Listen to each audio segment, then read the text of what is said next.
darkest part of the Bureau's history.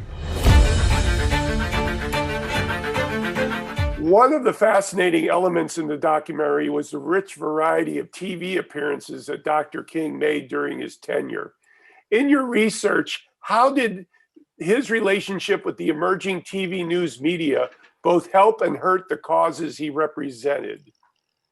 I don't think they hurt the causes. I think it gave him a chance to articulate his point of view and the point of view of many Americans. I think that what's kind of fascinating about that footage to me is some of the questions asked of Dr. King by some of these reporters and journalists. You know, for example, when the white woman asked Dr. King, "Don't you feel that the peaceful protests are leading to the riots in the cities?" Whoa, I thought. Yeah. And then the next question is, don't you think that things are moving too fast? I mean, she obviously didn't know our history. He was an amazing spokesperson. He was he was really able to really not lose his cool, be very precise, and be very articulate. Fascinating. Was there a particular piece of footage that you found that you'd never seen before, even in your research with Eyes on the Prize? Yeah, there was like 3 pieces. The first piece was the footage of Dr. King with his family and with his children and his wife and his parents when the kids were young, playing in some kind of playroom. I'd never seen that footage before. Wow. The footage of Dr. King doing that live interview with that reporter from Montgomery, Alabama. I'd never seen that before. That was fascinating. I'd never had either. You know, and then the footage that my archival producer Brian Becker found of Scotland Yard having James Earl Ray in custody. Never saw that before. Those are new finds. Great. What is shocking about the harassment of Dr. King by the FBI is the waste of manpower and money on what was J. Edgar Hoover's personal blackmail file. Do you think history's view of Hoover is a proper disregard, or does his legacy need a re-examination to further understand how he improperly manipulated his base of power? I think his legacy has been reevaluated many times since he left office. You know, I think that the J. Edgar Hoover that I grew up with, you know, Patrick, was heroic to me. I mean, he was a leader of the FBI who were called G-men, who were taking out villains like John Dillinger, who were going to destroy, you know, eliminate communism. I mean, that's the mythology that I grew up around, J. Edgar Hoover and the FBI. But as you know, like a lot of things in American history and world history, becomes reevaluated, reconsidered, rethought. So there's obviously there's many new perspectives on J. Edgar Hoover, and there'll probably be many more, you know, because people will always find things about Hoover and his files that he could blackmail people, his relationship with Clyde Tolson, which we have a lot of conjecture about, but no one really has any real, you know, basic real facts. You know, so there'll always be some new evaluation of J. Edgar Hoover. He's not going to be, I don't think we've seen him as an heroic figure since he left office. Very good. So one of the astounding notions that came out of your documentary was how a group of Black American citizens with no money or power was able to change America. What lessons of the civil rights movement do you think we can express in fighting our current social injustices?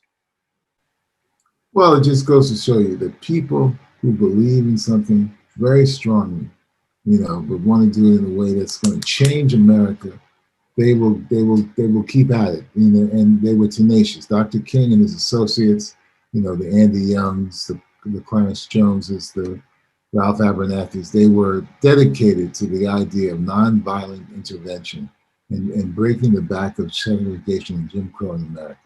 You know, and they knew that they couldn't do it alone. They needed the support of the federal government, you know, and that's why they were working hand in hand with people like JFK and then later with LBJ.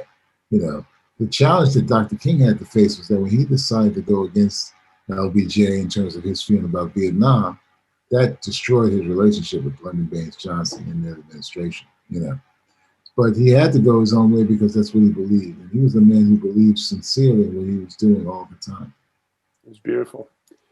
And that goes into my next question. The evolution of Dr. King and his ability to see the sins of the nation and call them out was always extraordinary to me. Since there were so many issues moving at a rapid pace, what do you think was behind his foresight and instinct in his truth telling? I think, obviously he was a man of the Bible. He was a man who has studied, not only the Bible, but studied other movements and stuff like Mahatma Gandhi's movement in India. And he believed this was the way to make change happen. He felt that if he was diligent enough and focused enough, that he could make it happen. But he also knew that he needed the people to support him, people in the community who were going to be the foot soldiers. And you saw that when he basically, became probably a little reluctantly, in charge of the Montgomery bus boycott. These were these women who decided they weren't going to sit in the back of the bus anymore. They boycotted those buses in Montgomery. And King took that mantle on. And I think that sort of, propelled him into feeling and needing to be involved in leading change. And there was lots of support. I mean, we sometimes forget that there were the Fred Shuttlesworths, and there was A. Philip Randolph, there was Whitney Young, there was, Bayard Rustin. There were many people who had the same agenda. Yeah. And also that was brought out beautifully when he got his Nobel Prize. Again, I'd never seen the background of that before, and it was really well positioned in your doc. Thank you. What is your opinion of the assassination of Dr. King? Do you believe that there were other elements or involvements besides the prosecution of James Earl Ray? I believe this, that if he was so closely monitored and watched by the FBI, how was it possible that one lone man was able to assassinate him? It doesn't really make sense. There had to be other actors in this play, who were involved in it. And, Which you bring that point that you bring out in the documentary, I'd never even thought of before.